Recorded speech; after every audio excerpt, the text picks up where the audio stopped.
bem-vindo ao programa Hora do Estudo Bíblico, com o doutor e professor Lehmann Strauss. Este estudo é o resultado do tempo pessoal com o Senhor, da experiência de ministério pastoral e das conferências bíblicas do Dr. Lehmann Strauss, que nos instrui e encoraja com o ensino da Palavra de Deus. Agora com você, Hora do Estudo Bíblico, na apresentação de Aurélio Campos. Muito obrigado por sintonizar o programa Hora de Estudo Bíblico. Nós vamos continuar agora a série sobre as festas bíblicas, mas antes de fazê-lo, vamos orar. Querido Pai, obrigado por Tua palavra, Senhor. Queremos pedir perdão por sermos tão negligentes, desperdiçando tempo com coisas que não valem a pena, deixando de nos alimentar da Tua palavra. Senhor, te pedimos que abençoe este tempo tão especial, que ele possa ser de grande ajuda para cada ouvinte.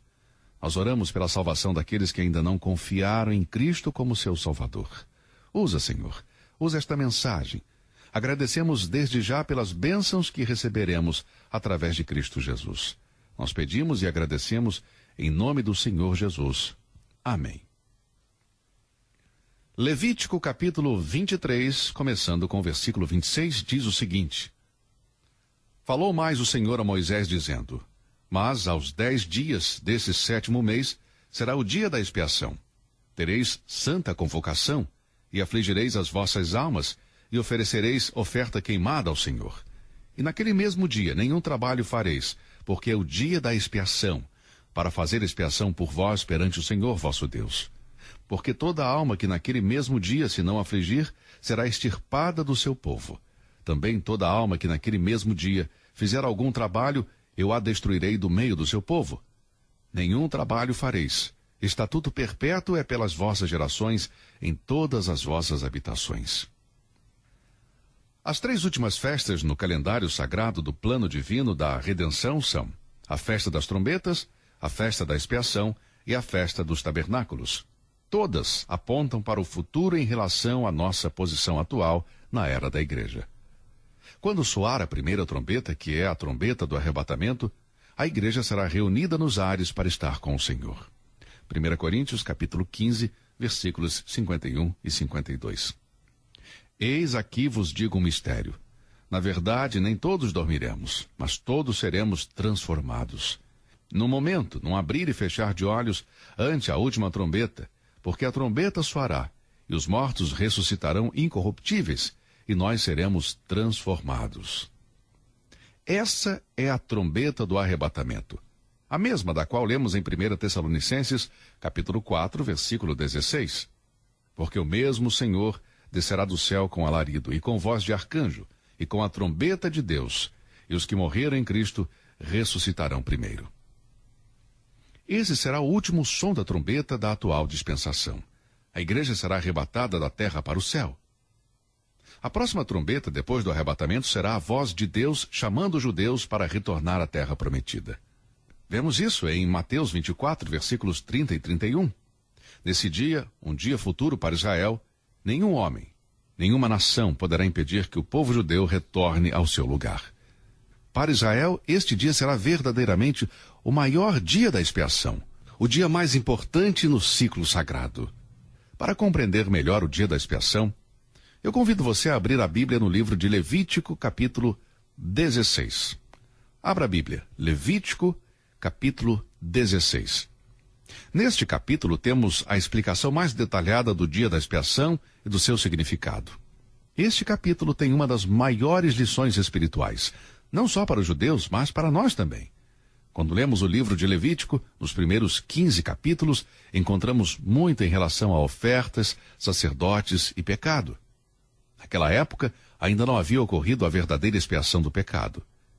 Este dia da expiação apontava para um futuro, para uma obra completa, uma cobertura adequada para o pecado, ou seja, para a pessoa de Cristo. Em Colossenses capítulo 2, versículos 16 e 17, Paulo diz: Portanto, ninguém vos julgue pelo comer ou pelo beber, ou por causa dos dias de festa, ou da lua nova, ou dos sábados, que são sombras das coisas futuras, mas o corpo é de Cristo. Uma sombra é uma imagem, que embora seja muitas vezes um substituto pobre de algo real ou de uma pessoa, aponta para o real, a verdadeira essência. Portanto, o dia da expiação apontava para o Senhor Jesus Cristo. O grande dia da expiação era talvez o dia mais importante da vida religiosa de Israel. Em Levítico 16, versículo 16, você pode observar que todos os pecados dos filhos de Israel são tratados. Veja o versículo 22. Assim aquele bode levará para si todas as iniquidades deles à terra solitária, e deixará o bode no deserto. Observe aqui a palavra todas. Depois no versículo 21, e sobre ele confessará todas as iniquidades dos filhos de Israel. Mais uma vez vemos a palavra todas. Veja, um dia Deus fará a expiação de todas as suas transgressões, de todas as suas iniquidades, de todos os seus pecados. Esta cerimônia especial no dia da expiação, no Antigo Testamento, era o melhor que a lei oferecia até que o Senhor Jesus veio para expiar por completo os pecados do mundo. As instruções deste dia surgiram de um evento muito especial na vida de Israel. Vemos isso no capítulo 10 de Levítico. Nadab e Abiú, os filhos de Arão, ofereceram fogo estranho ao Senhor e Deus os matou imediatamente. O dia da expiação surgiu a partir deste acontecimento. Por que Deus os matou? O pecado é uma coisa terrível. Deus é santo e não vai tolerar que alguém com o coração impuro ou com as mãos sujas entre em sua presença. A palavra hebraica para expiação é a palavra kafar, que significa cobrir. O que Deus fez na época do Antigo Testamento foi simplesmente cobrir os pecados de seu povo. Ele não os removeu. Eles estavam cobertos até o Senhor Jesus vir para removê-los para sempre. Creio que existem citações bíblicas suficientes no Novo Testamento para confirmar isso. Por exemplo, Atos 17:30. Mas Deus, não tendo em conta os tempos da ignorância, falando sobre as pessoas do Antigo Testamento, anuncia agora a todos os homens e em todo lugar que se arrependam. Em Romanos 3, versículos 24 e 25, lemos: sendo justificados gratuitamente pela sua graça, pela redenção que há em Cristo Jesus, ao qual Deus propôs para propiciação pela fé no seu sangue, para demonstrar a sua justiça pela remissão dos pecados dante cometidos, sob a paciência de Deus. Que pecados? Os pecados dos santos do Antigo Testamento. Depois em Hebreus 9:15 lemos: e por isso é mediador de um novo testamento, para que, intervindo a morte, para a remissão das transgressões que havia debaixo do primeiro testamento. Bem, esse primeiro testamento seria o Antigo Testamento. Então, durante essa época do Antigo Testamento, Deus provia para cobrir os pecados do povo. Era o dia da expiação. A palavra kafar, lembre-se, cobrir. Novamente em Hebreus, capítulo 9, versículos 8 e 9, lemos: dando nisto a entender o Espírito Santo que ainda o caminho do santuário não estava descoberto enquanto se conservava em pé o primeiro tabernáculo. O que significa o primeiro tabernáculo? É o Antigo Testamento. Assim, o dia da expiação apontava para a pessoa de Cristo Jesus e sua redenção completa, como nenhum outro sacrifício, como nenhuma outra cerimônia, como nenhuma outra ordenança do Antigo Testamento.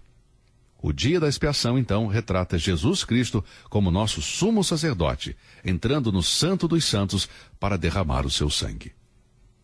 As instruções sobre o grande dia da expiação eram essenciais, como eu disse, após a morte de Nadab e Abiú. Eles profanaram o templo e Deus os matou instantaneamente. O grande dia da expiação oferecia uma explicação para a morte instantânea destes homens. Não se entra na presença de Deus com pecado. É preciso tratar desse pecado. Deus é tão puro de olhos que não pode ver o mal. Abacuque 1:13. Deus não pode tolerar o pecado. Há um grande abismo entre Deus e o homem. É o pecado. Este abismo precisa ser ligado, e isso acontece através da pessoa da obra de Jesus Cristo. Algo distinto no dia da expiação era que o sumo sacerdote realizava o ritual sozinho, ninguém o ajudava. O versículo 17 de Levítico 16 diz: e nenhum homem estará na tenda da congregação quando ele entrar para fazer expiação no santuário. O trabalho era todo do sumo sacerdote. Ninguém poderia ajudá-lo. Isto é importante porque aponta para a pessoa de Jesus. Cristo Jesus expiou sozinho os pecados do mundo. Lemos no Salmo 22. Deus meu, por que me desamparaste? Por que te alongas do meu auxílio e das palavras do meu bramido? Por que Jesus foi abandonado por Deus e pelos homens? Ele foi abandonado quando se fez pecado por você e por mim. Tudo isto é um belo prenúncio do nosso Senhor Jesus Cristo, nosso grande sumo sacerdote. Antes de o sumo sacerdote entrar, ele colocava de lado suas roupas e se vestia de linho, assim como os outros sacerdotes. Ele se lavava e vestia roupas de linho. Ele deveria estar sem adornos e deveria estar puro, limpo. Como preparação para o grande dia, a congregação dos filhos de Israel deveria tomar 2 bodes para expiação do pecado e um carneiro para o holocausto. Depois Arão ofereceria o novilho da expiação para si, fazendo expiação por si e pela sua casa. Levítico 16, versículos 5 e 6. Assim vemos que havia bastante preparo e tenho certeza que era um dia muito especial e também significativo para o sumo sacerdote. Ele tinha que fazer tudo com cuidado e precisão na presença de Deus, seguindo cada detalhe explicado em Levítico 16. O menor erro poderia significar sua morte instantânea. Tenho certeza de que ele ensaiava várias vezes o ritual até fazer tudo perfeito, antes de entrar no Santo dos Santos. Até onde sabemos, nenhum sacerdote morreu no Santo dos Santos. As únicas pessoas que morreram foram Nadab e Abiú, os filhos de Arão, porque entraram na presença de Deus com fogo estranho. Era necessário um processo de preparação para entrar no Santo dos Santos. Não apenas o sacerdote deveria estar preparado, mas também o povo que estava esperando fora deveria trazer os seus sacrifícios. O que significava este dia da expiação? Quando o sumo sacerdote estava com as mãos cobertas do sangue do cordeiro, só me vem à mente o Senhor Jesus Cristo na cruz. João Batista disse: Eis o Cordeiro de Deus que tira o pecado do mundo. Veja, o ritual do grande dia da expiação foi concluído quando o Senhor Jesus Cristo morreu na cruz do Calvário. Isso nos leva para o capítulo 23 de Levítico, porque o dia da expiação era o único dia de luto e de jejum que Deus deu ao seu povo. Neste dia não se diz Feliz Yom Kippur, porque não era dessa maneira que ele era comemorado. Era um dia para afligir a alma por causa do pecado. O que significa afligir a alma? Significa lamentar o pecado. Vamos para o capítulo 23 de Levítico.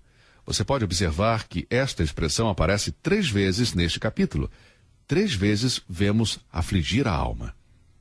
No versículo 27 lemos: Mas aos 10 dias desse 7º mês será o dia da expiação. Tereis santa convocação e afligireis as vossas almas e oferecereis oferta queimada ao Senhor.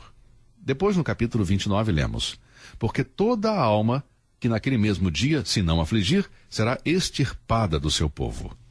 E no versículo 32, então afligireis as vossas almas aos 9 do mês à tarde, de uma tarde a outra tarde, celebrareis o vosso sábado. 3 vezes, nos versículos 26 a 32, em Levítico 23, encontramos a aflição da alma. Era um tempo para lamentar e se arrepender, um tempo de tristeza pelo pecado. Esse era o significado da palavra aflição. O dia da expiação não era apenas para o indivíduo, mas para toda a nação. O sacrifício de sangue era pelo pecado do povo, por toda a congregação de Israel. Assim como lemos em Levítico 16, versículos de 15 a 17, os judeus compreendiam que o dia da expiação era o dia da reconciliação nacional. Não apenas uma celebração, não um dia de alegria, mas sim um dia de reconciliação. Este dia aponta para um dia futuro na história de Israel. Algo que ainda não se cumpriu, ou seja, na sexta festa, encontramos um aspecto profético. A atitude do coração das pessoas no dia da expiação deveria ser de pesar e arrependimento pelo pecado. Não deveria ser de alegria, como nas outras convocações. Esta festa tinha de ressaltar a feiura do pecado em contraste com a plenitude da expiação, de uma forma que nunca antes tinham testemunhado. Era um momento de examinar o coração, de confessar o pecado. Um tempo de abrir o coração em honestidade diante de Deus e dizer: Senhor, estes são os meus pecados, nomeando-os. Lemos em 1 João capítulo 1, versos 9, escrito para os crentes da presente dispensação: Se confessarmos os nossos pecados, Ele é fiel e justo para nos perdoar os pecados e nos purificar de toda injustiça. chamar cada pecado pelo nome. Isso é o que significa a palavra confessar. Se eu menti, vou diante da presença de Deus e digo: Pai, eu menti para fulano de tal. E digo a Deus qual foi a mentira. Alguns podem dizer: mas Deus sabe disso. Sim, claro que Ele sabe. Mas é baseado em nosso arrependimento, na aflição da nossa alma e na nossa confissão que Deus perdoa e limpa e nos dá um novo começo. Assim é o verdadeiro arrependimento pelo pecado. Meus amados, não se ensina muito sobre isso hoje. Tratamos os nossos pecados como alguém que, sem querer, pisa no pé de uma pessoa em um elevador lotado, se vira e diz: me desculpa. Bom, isso não é confissão. O dia da expiação por Israel era um dia para examinar o coração, um dia para nomear seus pecados. Era um dia de tristeza, de arrependimento e de lamento pelo pecado. E por quê? Porque eles tinham entristecido a Deus, e Deus é santo. Deveria haver uma consciência da santidade de Deus e uma sensibilidade ao pecado. Esse dia levava o povo a ver a sujeira do pecado e a santidade de Deus, e isso os fazia ver o quão longe eles estavam de Deus quando pecavam. Então, o propósito do dia da expiação era reconhecer o pecado, confessá-lo e receber o perdão. Agora, eu fiz menção de que a expressão afligir a alma aparece 3 vezes nos versículos 27, 29 e 32. Não faça pouco caso disto. Isto é um desafio para cada um de nós. Creio que muitas pessoas que professam a sua fé não têm tristeza nem arrependimento verdadeiro pelos seus pecados. Isso era necessário antes que o sangue expiatório fosse derramado. Esta oferta, em Levítico 16, não poderia ser aceita diante do Senhor se não houvesse arrependimento genuíno. Isso se aplica perfeitamente ao futuro profético de Israel. Antes de Israel ser salvo, deve haver um dia de aflição, de tristeza pelo pecado, um dia de arrependimento, de ser honesto, de confessar abertamente os pecados diante de Deus. Israel um dia fará isso. No capítulo 53 de Isaías, encontramos uma previsão disso. Eu sei que muitas pessoas aplicam Isaías à igreja de hoje. Bem, em um sentido pode ser aplicado, mas a interpretação primária de Isaías 53 é para Israel. E isso ainda não foi cumprido. É apenas profecia. Veja, todos nós andávamos desgarrados como ovelhas. Cada um se desviava pelo seu caminho, mas o Senhor fez cair sobre ele a iniquidade de nós todos. Mas ele foi ferido por causa das nossas transgressões e moído por causa das nossas iniquidades. O castigo que nos traz a paz estava sobre ele, e pelas suas pisaduras fomos sarados. Essa será a confissão de Israel quando Cristo regressar. Assim como Paulo diz em Romanos 11, todo o Israel será salvo, virá um dia de expiação, um dia de confissão da nação, um dia de reconhecer que Jesus Cristo é o Cordeiro de Deus que tira o pecado do mundo. Os judeus certamente creem na legitimidade, na exatidão histórica de Levítico capítulo 15, ou seja, eles aceitam isso, mas eles não veem o seu cumprimento na pessoa de Cristo, e enquanto uma pessoa, seja judeu ou gentil, não reconhecer isso, não há nenhuma esperança para ela. Bem, se você é judeu ou gentil, jovem ou velho, ouça bem uma coisa. Enquanto você, meu amigo, minha amiga, não reconhecer o seu pecado diante de Deus, se arrepender deles e confessá-los e receber o Senhor Jesus, não será salvo. Se você não nasceu de novo, entregue a sua vida ao Senhor Jesus hoje.